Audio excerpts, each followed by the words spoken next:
La tension monte en Afrique de l'Ouest. À Burkina Faso, un nom émerge, Ibrahim Traoré.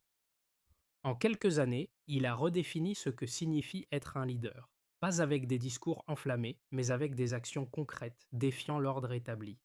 Pendant ce temps, au-delà des frontières, l'écho de son message résonne, un appel à la souveraineté, à l'indépendance économique. Mais ce n'est pas qu'un simple mouvement politique, c'est une résonance profonde qui traverse les océans, de l'Afrique aux Caraïbes. Et si cette rébellion pacifique pouvait être le prélude à une nouvelle ère pour l'Afrique et ses diasporas? Ibrahim Traoré incarne-t-il l'espoir d'un changement radical? Ibrahim Traoré n'est pas seulement un président.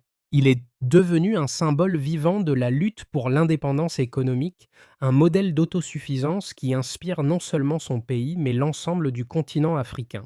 Avec une vision audacieuse, il a réaffirmé la souveraineté de Burkina Faso en nationalisant l'industrie de l'or et en investissant dans des projets d'infrastructures locaux. Mais derrière ces décisions se cache une promesse, celle de créer un modèle économique qui résiste aux pressions extérieures et place l'Afrique au centre de son propre destin.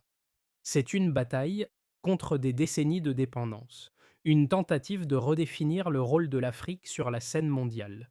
Cependant, cette promesse repose sur des enjeux considérables. Le succès de Traoré pourrait être le catalyseur d'un mouvement panafricain, mais l'échec pourrait raviver les tensions internes et alimenter les critiques externes. Le monde observe. Si Burkina Faso réussit, quel sera l'impact pour l'ensemble du continent? Dans l'histoire de l'Afrique, les périodes de changement radical ont souvent été marquées par des figures emblématiques, des leaders charismatiques qui ont défié l'ordre établi. Mais Ibrahim Traoré, à la tête de Burkina Faso, ne suit pas ce schéma traditionnel. Son approche est pragmatique, ancrée dans des actions concrètes plutôt que dans des discours grandioses. En 2002, après un coup d'État militaire, Traoré devient le président du pays, héritier d'un héritage de lutte, mais aussi d'une urgence nationale, la dépendance à l'extérieur. Dès ses premiers mois au pouvoir, il annonce la nationalisation de l'industrie de l'or, un secteur clé qui, jusqu'alors, bénéficiait principalement aux entreprises étrangères. Cette décision, loin d'être anodine, marque un tournant stratégique. L'or, une ressource précieuse, devient un levier pour financer les infrastructures locales, améliorer les conditions de vie et promouvoir l'indépendance économique du pays. Cette initiative, qui pourrait sembler risquée, s'inscrit dans une vision plus large, celle d'un Burkina Faso souverain et maître de ses ressources. Cependant, Traoré ne se contente pas de simples réformes économiques. Son action résonne bien au-delà des frontières de son pays. Elle inspire un mouvement panafricain, un désir de rétablir la dignité et l'autonomie des nations africaines face aux anciennes puissances coloniales et aux institutions internationales. Le vent de ce changement atteint même les Caraïbes, où la diaspora africaine, profondément marquée par l'histoire de la colonisation, commence à voir en Traoré un symbole de résistance. Des manifestations de solidarité se tiennent dans des villes comme Kingston, en Jamaïque, où des jeunes s'identifient à la quête de justice économique et de respect des droits des peuples africains. Cette dynamique crée un pont entre l'Afrique et la diaspora, une unification qui va au-delà des océans. Ibrahim Traoré, bien qu'il soit un nouveau venu sur la scène politique de Burkina Faso, incarne une figure d'autorité et de transformation. Son ascension rapide à la présidence après avoir pris les rênes d'un coup d'État en 2022 surprend le monde entier. Mais derrière ce changement brutal, il y a une vision claire, celle d'un Burkina Faso indépendant, libre des influences extérieures. L'une de ses premières décisions audacieuses fut de nationaliser l'industrie de l'or, une ressource stratégique que son pays possède en abondance. Ce n'est pas juste une décision économique, c'est un symbole de réappropriation des ressources naturelles. L'or, plutôt que de financer des intérêts étrangers, devient le moteur de développement national. Traoré, bien que jeune, s'appuie sur une équipe d'experts et de conseillers venus des rangs militaires et civils, prêts à mettre en place des réformes structurelles. Ce n'est pas un leader isolé, mais un chef de file qui cherche à créer une synergie au sein de la société burkinabé. En plus des réformes économiques, il met l'accent sur des initiatives en matière de santé et d'éducation, deux secteurs cruciaux pour renforcer l'autonomie du pays. Sous sa direction, des programmes scolaires gratuits ont été lancés, permettant à des millions d'enfants d'accéder à l'éducation, même dans les régions les plus reculées. L'impact de ces premières décisions va bien au-delà de Burkina Faso. Le modèle qu'il propose inspire des conversations sur la souveraineté économique à travers l'Afrique. En Jamaïque, par exemple, les jeunes activistes voient dans ces actions un écho de la lutte pour la décolonisation et beaucoup se tournent vers Traoré comme une figure d'espoir pour un futur plus autonome et solidaire. Le parcours d'Ibrahim Traoré en tant que président de Burkina Faso s'inscrit dans un contexte géopolitique particulièrement tendu. Après avoir pris le pouvoir en 2022, suite à un coup d'État contre son prédécesseur, Traoré fait face à une double pression, les défis internes de son pays et les attentes internationales.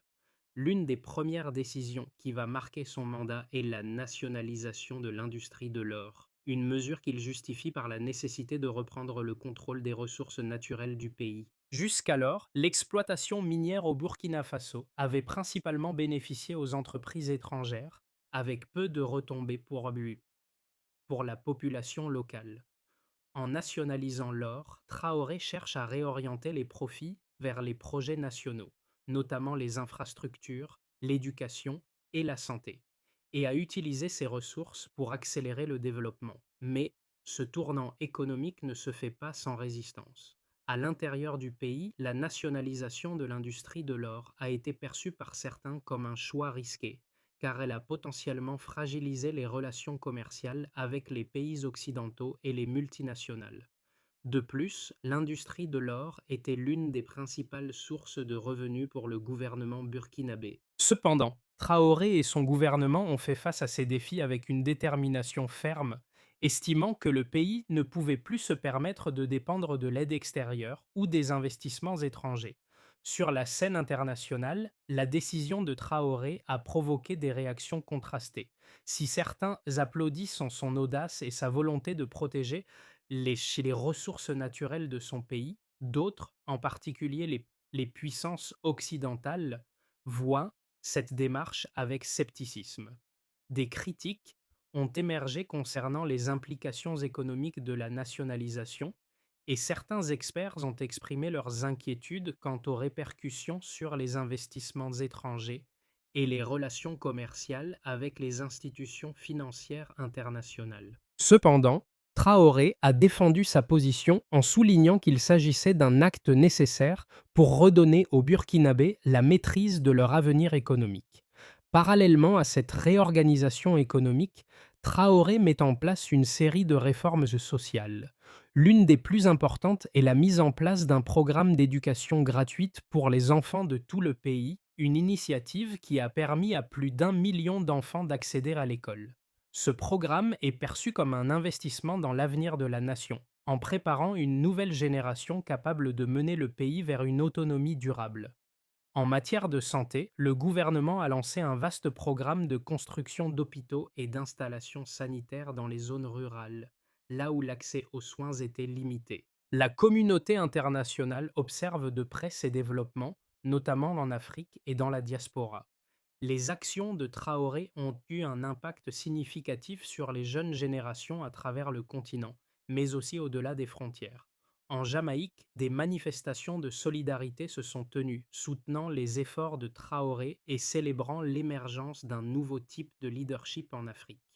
Les jeunes Jamaïcains, en particulier, se sentent inspirés par la détermination de Traoré à redonner de la dignité et de l'autonomie aux pays africains.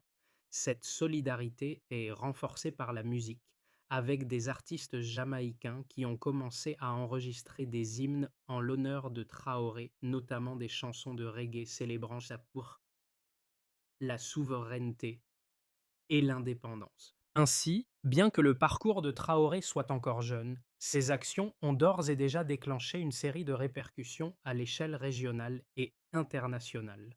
Son leadership et ses décisions audacieuses continuent de façonner l'avenir de Burkina Faso, mais aussi de redéfinir la manière dont les pays africains abordent leur souveraineté économique, leur gouvernance et leurs relations avec le reste du monde.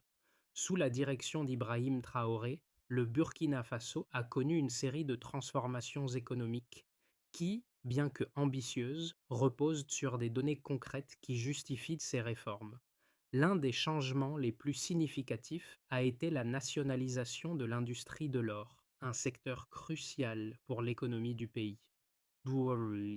Avant cette nationalisation, l'industrie minière représentait environ 20% du PIB du pays et générait près de 1,2 milliard de dollars américains de revenus annuels. Cependant, plus de 80% de ces bénéfices partaient vers des entreprises étrangères, laissant peu de retombées locales. Depuis la nationalisation, le gouvernement burkinabé a réussi à réorienter une part importante de ses ressources vers les infrastructures nationales. En 2023, l'État a investi plus de 300 millions de dollars américains dans des projets d'infrastructures, notamment la construction de routes et la modernisation des installations sanitaires, directement financées par les revenus du secteur minier. Cette réallocation des ressources a eu des effets tangibles sur le développement du pays. Le taux d'alphabétisation au Burkina Faso a connu une augmentation notable, passant de 28% à 35% entre 2022 et 2024. L'un des facteurs principaux de cette amélioration a été la mise en œuvre de programmes d'éducation gratuits dans les régions rurales, qui ont permis à plus de 1,5 million d'enfants d'accéder à l'école, dont une proportion significative de filles traditionnellement sous-représentées dans le système éducatif. Les écoles construites grâce aux fonds issus de la nationalisation de l'or ont également intégré des programmes de formation professionnelle, afin de préparer les jeunes à des carrières dans les secteurs technologiques et industriels, soutenant ainsi le processus de diversification économique du pays.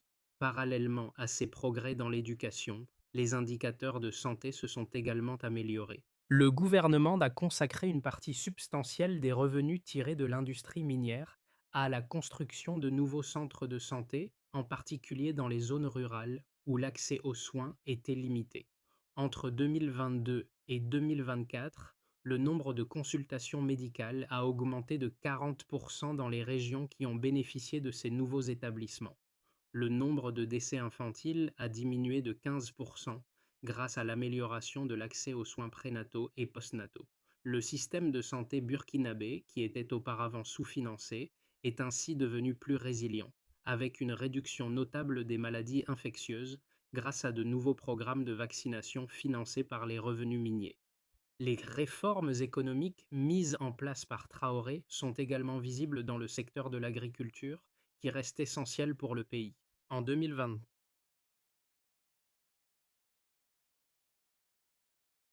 le gouvernement a alloué plus de 150 millions de dollars à des projets d'irrigation et de production agricole, permettant une augmentation de 20% des rendements agricoles dans les régions où ces projets ont été mis en œuvre. Les cultures vivrières, telles que le maïs et le sorgho, ont vu leur rendement augmenter, contribuant ainsi à la sécurité alimentaire nationale. Enfin, les résultats économiques de ces réformes ont commencé à se refléter dans la stabilité macroéconomique du pays.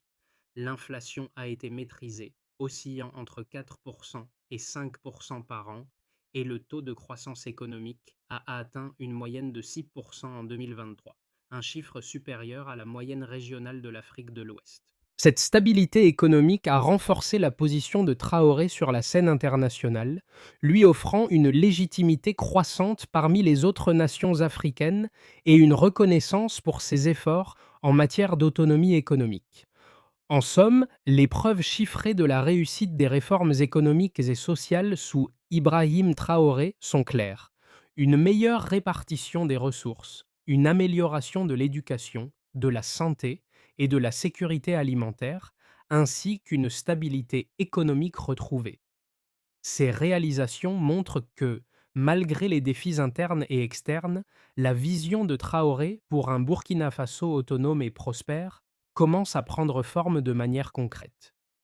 L'élé politique d'Ibrahim Traoré divise profondément les observateurs. D'un côté, ses partisans voient en lui le symbole d'une Afrique renaissante, prête à se libérer des chaînes de la dépendance économique et politique. De l'autre, ses détracteurs l'accusent d'un nationalisme dangereux, susceptible d'isoler le Burkina Faso du reste du monde.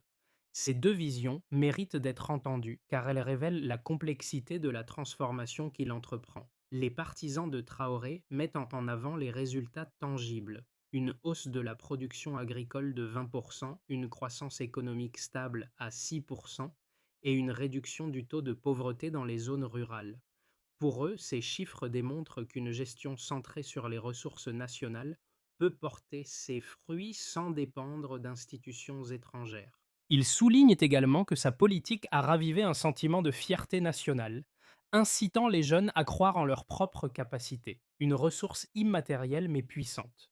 Cependant, les critiques estiment que cette approche présente des risques à long terme. Selon eux, la nationalisation à grande échelle pourrait décourager les investisseurs internationaux, réduire les flux de capitaux et fragiliser la balance commerciale du pays. Certains économistes craignent même que l'économie burkinabé ne devienne trop centralisée, dépendant excessivement de l'État. Les opposants internationaux, quant à eux, accusent Traoré de populisme économique et de sacrifier la stabilité pour l'idéologie. Mais ces critiques omettent souvent un point essentiel: le modèle occidental d'aide et de dépendance a échoué à apporter un développement durable à l'Afrique. Face à ces contradictions, Traoré reste fidèle à sa ligne.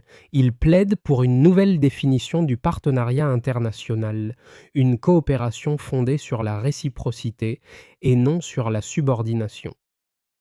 Pour lui, la souveraineté économique n'est pas un isolement, mais un point de départ pour négocier d'égal à égal. Cette position, à la fois radicale et pragmatique, incarne l'essence du débat africain contemporain: comment concilier indépendance et intégration dans un monde globalisé. Au cœur du bouleversement qu'Ibrahim Traoré provoque au Burkina Faso, une vérité se dévoile: l'indépendance économique n'est pas un luxe mais une nécessité vitale pour la survie et la prospérité d'un pays. Le changement ne réside pas seulement dans les réformes économiques, mais dans un processus plus profond, celui de la réappropriation de l'identité nationale. Traoré ne se contente pas de redéfinir l'économie de son pays. Il façonne également l'esprit d'une nation en quête de dignité retrouvée. Le modèle qu'il propose ne se limite pas à la nationalisation des ressources naturelles. Il incarne une vision plus large, une Afrique où les pays peuvent se gouverner eux-mêmes sans dépendre des anciennes puissances coloniales ni des grandes institutions financières internationales. Le message de Traoré est simple mais percutant: l'autosuffisance est la clé de la liberté. Cependant, la question se pose: dans quelle mesure un pays peut-il se libérer des chaînes économiques sans risquer l'isolement? Le pari de Traoré est audacieux, mais son approche commence à porter des fruits visibles. Les investissements dans les infrastructures, l'éducation et la santé transforment le pays, mais aussi la perception qu'en ont les autres nations africaines, qui commencent à voir en lui un modèle à suivre. Les réformes d'Ibrahim Traoré ont eu un impact immédiat et profond sur le Burkina Faso. Mais au-delà des résultats économiques, les véritables conséquences de ces politiques se mesurent à travers les transformations sociales et culturelles qu'elles engendrent. Le pays a entamé un processus de réappropriation de ses ressources et plus encore de sa souveraineté. Traoré, par ses décisions audacieuses, a redéfini le rôle de l'État dans la vie économique et sociale, plaçant le bien-être des Burkinabés au cœur de sa politique.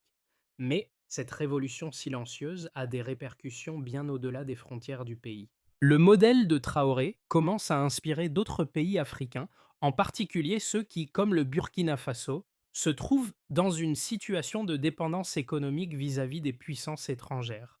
En Jamaïque, la solidarité avec le Burkina Faso s'est rapidement intensifiée et la jeunesse jamaïcaine, est marquée par l'histoire de la colonisation, voit dans le parcours de Traoré un exemple de résistance. Des manifestations de solidarité ont eu lieu dans plusieurs villes et les artistes reggae ont commencé à composer de nouveaux hymnes célébrant la souveraineté économique et la lutte contre l'exploitation coloniale. Sur le plan économique, les résultats sont tangibles. La nationalisation de l'industrie de l'or, bien que risquée, a permis au gouvernement de libérer des fonds pour des projets de grande envergure. En 2023,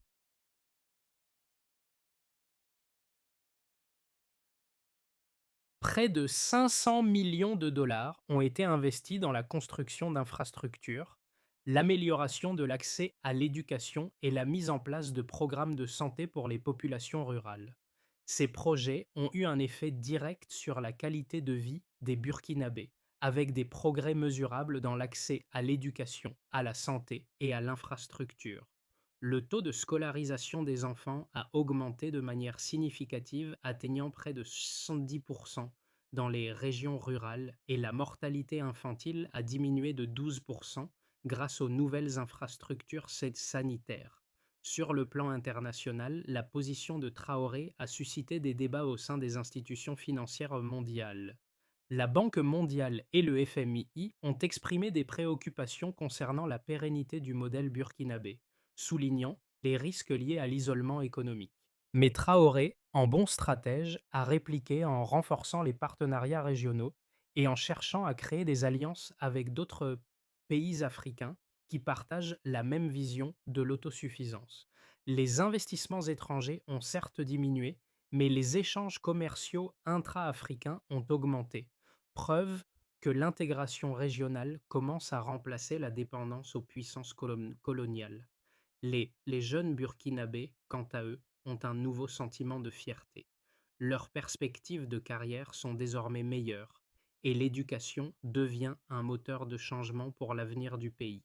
Le gouvernement de Traoré a mis en place des initiatives de formation professionnelle permettant aux jeunes de se préparer à des emplois dans les secteurs technologiques et industriels. Ces réformes ont engendré une dynamique nouvelle au sein de la société, avec une plus grande participation des citoyens à la vie politique et économique.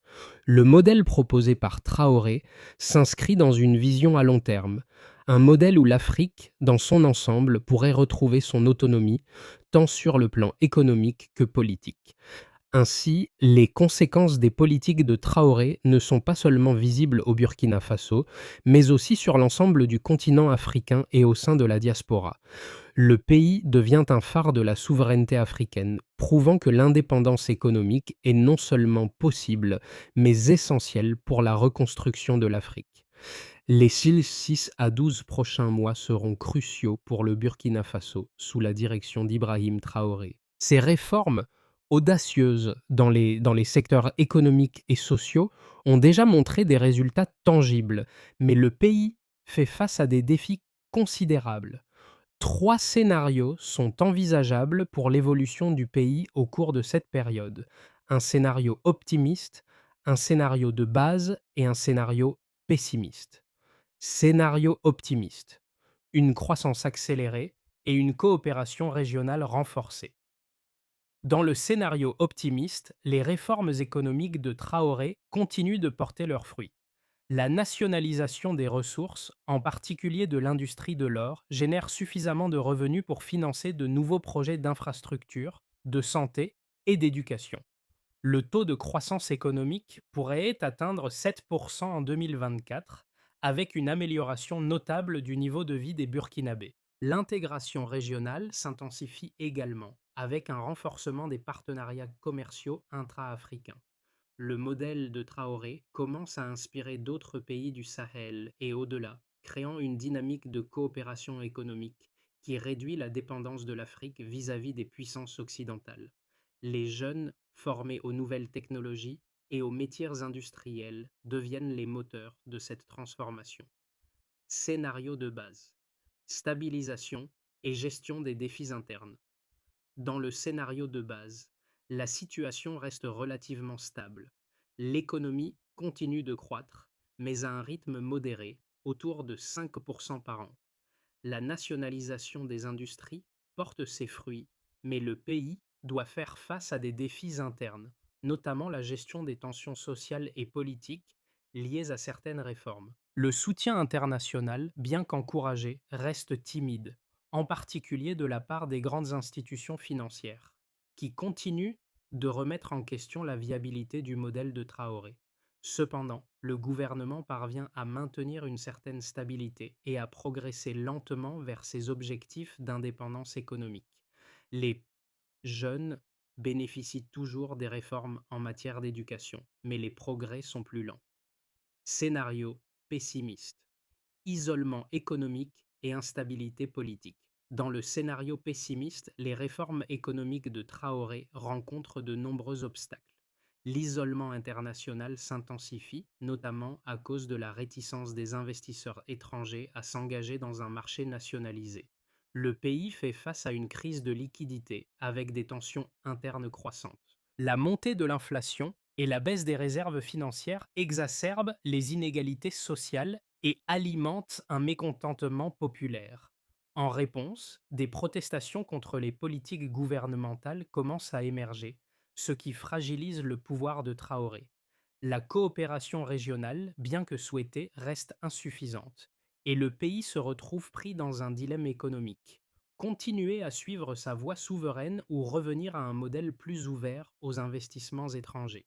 La stabilité politique est menacée et les réformes économiques sont suspendues en raison des pressions internes.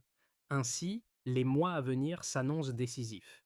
La trajectoire du Burkina Faso dépendra de la capacité de Traoré à maintenir un équilibre fragile entre indépendance économique et coopération internationale, tout en répondant aux attentes d'une population en quête de dignité et de progrès.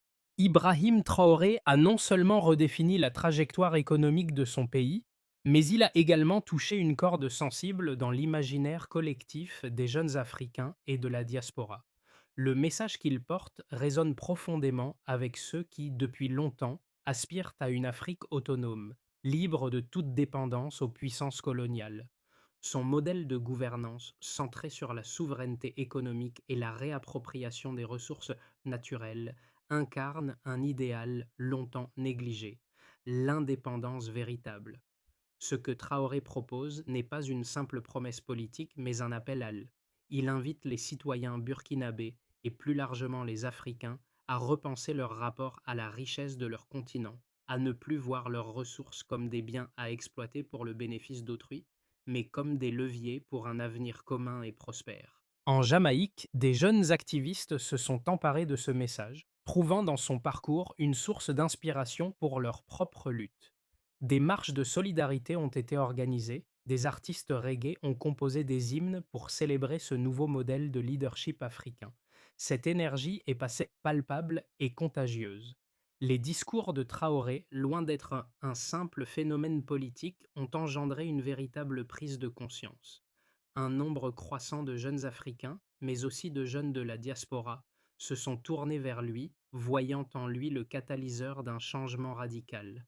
Son approche pragmatique et résolument axée sur l'action a redonné de l'espoir à ceux qui croyaient que la voie de l'autosuffisance était trop risquée, trop incertaine. Traoré prouve que le courage politique et économique peut non seulement transformer un pays, mais aussi raviver la flamme de la solidarité panafricaine. La vision d'Ibrahim Traoré pour le Burkina Faso repose sur une série d'initiatives stratégiques destinées à transformer le pays en un modèle d'indépendance économique et de gouvernance.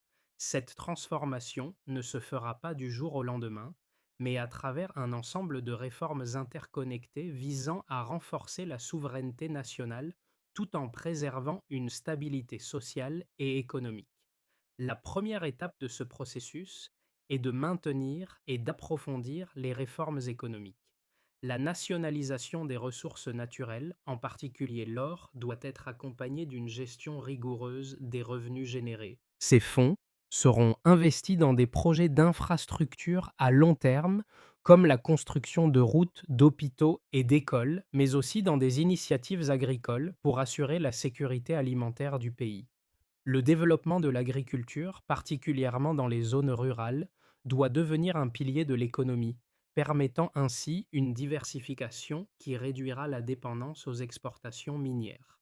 En parallèle, l'éducation et la santé joueront un rôle clé. Le gouvernement de Traoré s'est engagé à garantir une éducation gratuite pour tous les enfants, en particulier dans les régions reculées, où l'accès à l'éducation a été traditionnellement limité. De même, Des investissements dans les infrastructures sanitaires sont essentiels pour améliorer les conditions de vie des Burkinabés et réduire les taux de mortalité infantile. Ces efforts permettront de créer une génération capable de porter le pays vers un avenir prospère, tout en réduisant les inégalités sociales. Enfin, sur le plan diplomatique, Traoré doit continuer à cultiver des alliances stratégiques avec d'autres pays africains partageant la même vision de l'autosuffisance et de la souveraineté. En renforçant les échanges commerciaux intra-africains, il pourrait créer un réseau solide d'États unis par des intérêts communs, tout en diminuant la dépendance vis-à-vis des puissances occidentales. Cela permettra au Burkina Faso de devenir un acteur clé du développement régional et un modèle pour d'autres nations africaines. Ainsi, la route est tracée, mais elle nécessitera persévérance et résilience. Le défi pour Traoré sera de maintenir l'équilibre entre la souveraineté nationale et l'intégration régionale, tout en répondant aux attentes de la population et aux défis internes et externes. À l'aube de cette nouvelle ère pour le Burkina Faso, Ibrahim Traoré incarne bien plus qu'un simple leader politique. Il est le porte-étendard d'un idéal, celui d'une Afrique autonome, fière et indépendante. Son parcours n'est pas qu'une succession de réformes économiques, mais un témoignage vivant de la volonté d'un peuple de se libérer des chaînes de la dépendance. Chaque décision qu'il prend, chaque défi qu'il relève renforce cette conviction. La souveraineté économique est la clé pour un avenir digne et prospère. Au-delà des frontières de son pays, Traoré est devenu un symbole d'espoir pour la jeunesse africaine et la diaspora. En Jamaïque en particulier, où l'héritage de la colonisation et des luttes pour la liberté résonne fort, son message trouve un écho puissant. Les jeunes se rassemblent autour de ses idées, déterminés à défendre la dignité et l'autosuffisance des nations africaines. Les transformations qu'il initie ne sont pas seulement visibles sur le plan économique, mais aussi dans la mentalité collective des générations futures. Un Burkina Faso plus fort, plus autonome, n'est plus une utopie lointaine, mais une réalité en construction. Et dans cette réalité, l'espoir d'une Afrique unie, forte et indépendante prend forme, un pas à la fois. Ce que le Burkina Faso vit sous la direction d'Ibrahim Traoré n'est pas simplement une série de réformes politiques et économiques. C'est un mouvement, une renaissance collective. Et cette renaissance ne se limite pas aux frontières du pays, elle trouve des échos partout dans le monde, notamment dans les communautés africaines et diasporiques. Le parcours de Traoré est un appel à l'action, un appel à tous ceux qui croient que l'avenir de l'Afrique repose sur ses propres ressources, ses propres choix et sa propre autonomie.